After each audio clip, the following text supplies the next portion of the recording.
to this week's episode of Real Drinks. I'm James Bond.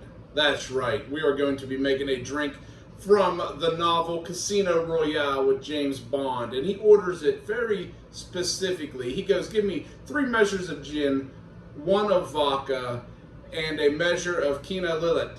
But we don't have that ingredient and they don't make it anymore. So the best representation I can come up with is extra dry vermouth with a shot of bitters. And we are going to be making the Vesper Martini, which I do believe he names after the villain in that novel, or in the movie there, I do believe. Because I think it was a movie and a novel, if I'm not mistaken. Correct me if I'm wrong. But, so, you know, James Bond comes, you know how James Bond is. So let's just get into it, man. We're going to start with a shaker.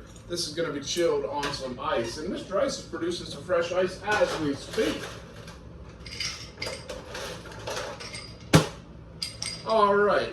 So this is going to call for, by God, I don't know where my other thingamajiggy is. 1 measure of vodka. A half measure of dry vermouth. So that's a ½ ounce, 1 ounce. And then this gin here, let me tell you a little story about this gin. This gin here, I've never tried it before. This stuff has survived a flood here in 2020. I found it at the liquor store. The lady said it was one of the many bottles floating around in there. So it should still be good. There's Castle and Key. Roots of Ruin, a spirit from ashes that definitely got put out by the flood there. So dry gin, 106 proof gin. So we're going to go 3 measures of this. Oh yeah.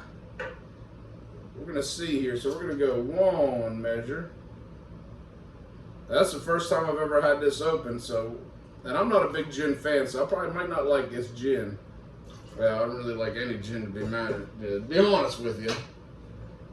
We're going to pop the dude back. That's a nice little metal cork on there. Synthetic cork. Hopefully it's all good. Looks like I've got some kind of funky business going on there. We'll see. And then 1 dash of our aromatic bitters. And we're going to see if we can turn this into James Bond's martini. So you want to shake this until it is definitely chilled. And of course, we got that martini glass. Big shout out to ADM, who got me a whole pile of these martini glasses there. The Grey Goose edition, definitely enjoy those. We gotta get this nice and chilled. Old 007 license to kill James Bond, man. All right. Now I don't know if I'm gonna like this because I'm not a big martini fan whatsoever. Let me know in the comments, you guys like martinis? I am not a martini fan myself, and normally, I think in the movie they use a lemon peel, do all that fancy stuff. I ain't got no lemon, so we ain't gonna get that fancy with it. If you wanna put a lemon peel in there, more power to you. But that is the Vesper Martini. And look at that, man. Ooh-wee.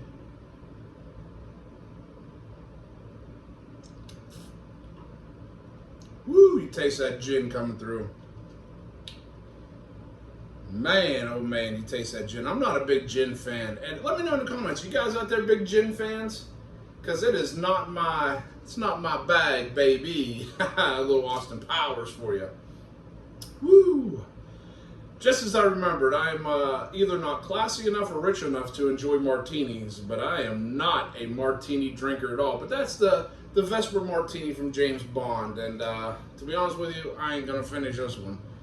And just a couple ingredients. Like I said, I couldn't find the original, but a good